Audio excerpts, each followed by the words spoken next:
नमस्कार, सत श्री अकाल, खैर मकदम।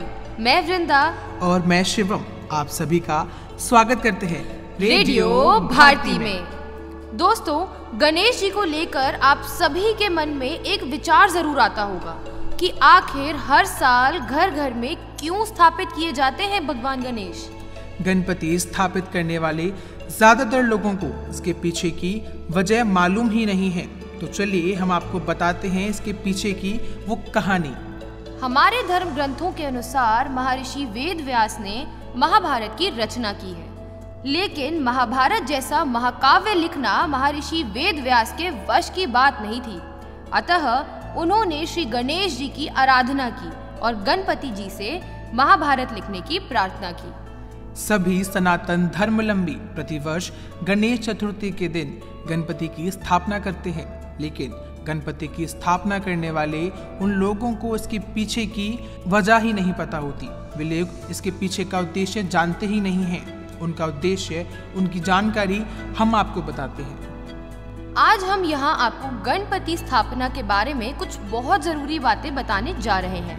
आपको बता दें कि हमारे धर्म ग्रंथों के अनुसार वेद व्यास जी की प्रार्थना के बाद गणपति जी ने अपनी सहमति दी और दिन रात लेखन का कार्य प्रारंभ हो गया। इस कारण गणेश जी को थकान तो होनी ही थी और इस दौरान उन्हें पानी तक पीना वर्जित था।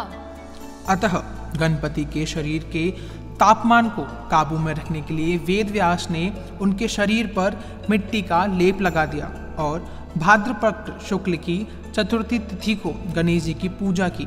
मिट्टी का लेप सूखने पर गणेश जी के शरीर में अकड़न आने लग गई। इस वजह से भगवान गणेश का एक नाम पार्थिव गणेश भी पड़ गया था। दोस्तों, क्या आप सब जानते हैं कि महाभारत का लेखन कार्य 10 दिनों तक चला था और अनंत चतुर्दशी को लेखन कार्य संपन्न हो गया। वेद व्यास ने देखा कि गणपति का शारीरिक तापमान बहुत ही ज्यादा बढ़ गया है और उनके शरीर पर लेप की गई मिट्टी सूखकर झड़ने लगी है। गणपति की ऐसी हालत देखकर वेद व्यास ने उन्हें पानी में डाल दिया। इन 10 दिनों में वेद व्यास जी ने गणेश जी को खाने के लिए विभिन्न पदार्थ दिए।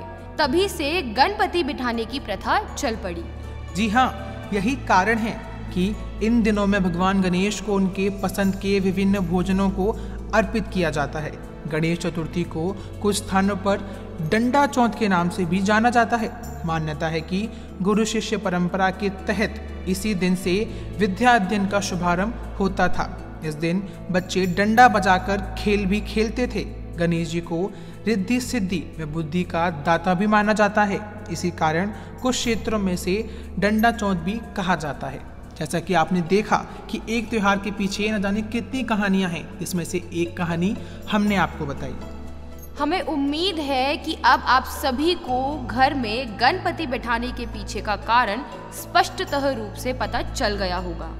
अगले एपिसोड में एक बार फिर मुलाकात होगी एक नए विषय के साथ। तब तक के लिए मैं शिवम और मैं वृंदा लेती हूँ आपसे विदा, इसी वादे के साथ कि आप बने रहेंगे रेडियो भारती के साथ।